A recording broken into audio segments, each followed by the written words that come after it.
right, since today we are really celebrating spring and gardening, I thought I would go outside near my beautiful planters and do some reading to you.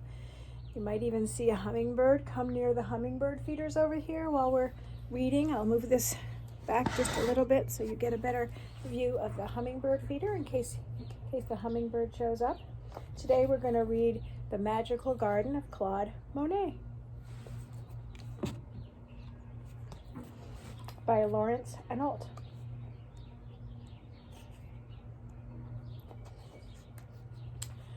I wish I had a garden, said Julie. She looked down at the drab river which ran through the city. Even Louis the greyhound was bored with being inside.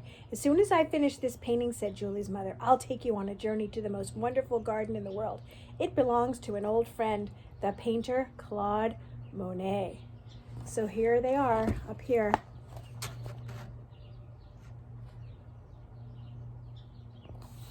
And then there's another picture over here. So they took a big black train beside the twisting river far out of the city and into the countryside. Then Louis began to run down a hill into a huge lane where a huge wall stood around a mysterious garden. Stop, Louis, called Julie. But it was too late. Louis had gone. Julie didn't know what else to do. She got down on her hands and knees and wriggled inside.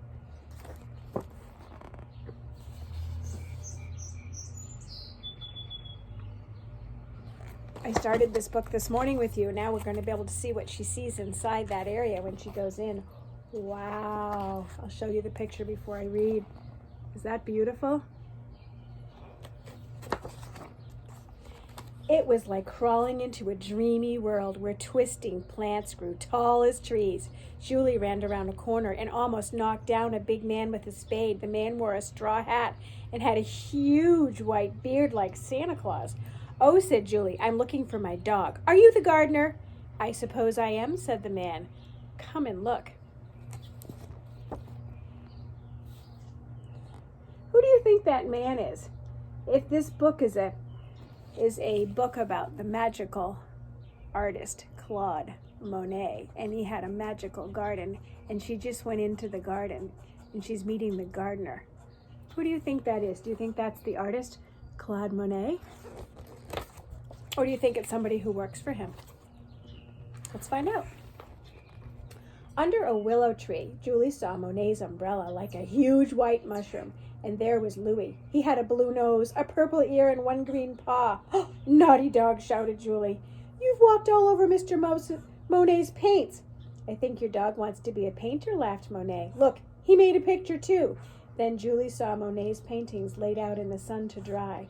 Clouds floating on a mirror pond, a field of golden haystacks, a row of wispy poplars, a little Japanese bridge, and the brush marks glowed like flowers in the garden. There was a whole bunch of dog prints, too. So there's some of Monet's beautiful paintings. And then here's the one where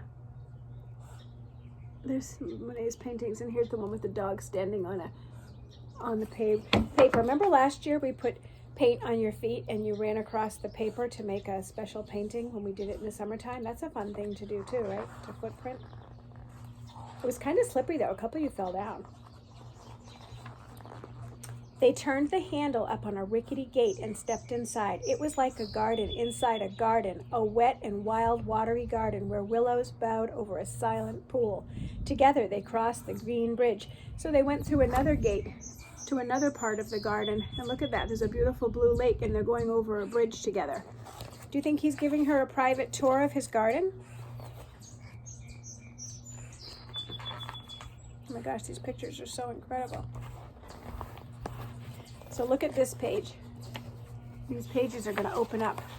Looks like lily trees. Look at this magical garden. Let's see if I can bring it closer for you. Oh, it's blowing in the wind. The answer, my friend, is blowing in the wind.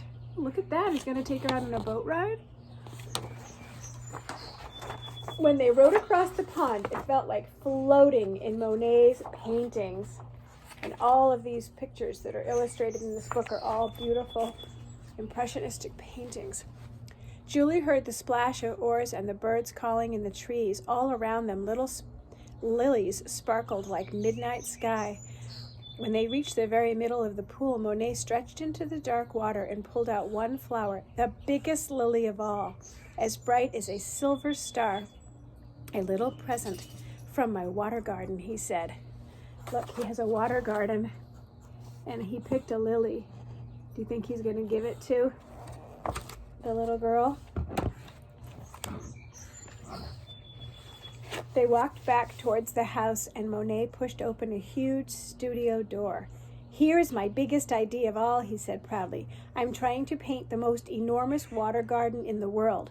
When you stand in the middle, you'll feel as if you've dove into a huge pool. It'll be amazing, said Julie. For a moment, Monet looked sad.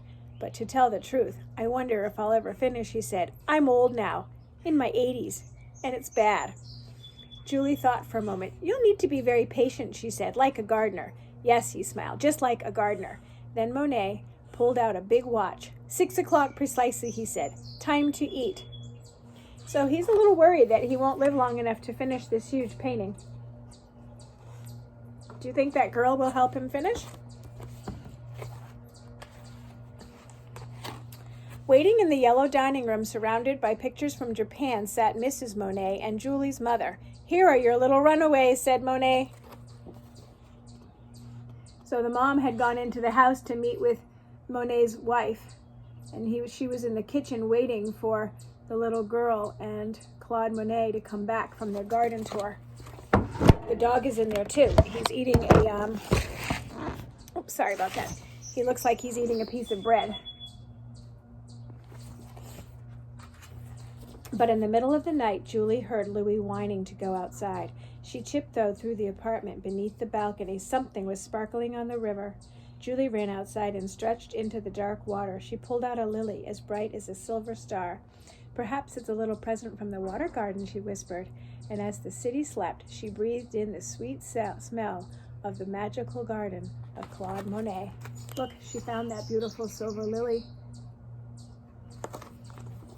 You think that's the same one that he picked earlier? It says that Claude Monet was born in 1840. That's like almost 200 years ago. He lived all his life along the river Seine. He always preferred to paint outdoors and is often described as the father of Impressionism. Second only to his passion for painting was his love of nature and gardening. He once paid a woodcutter to spare a row of trees that he was painting. There he is. Do you think he ever finished that painting?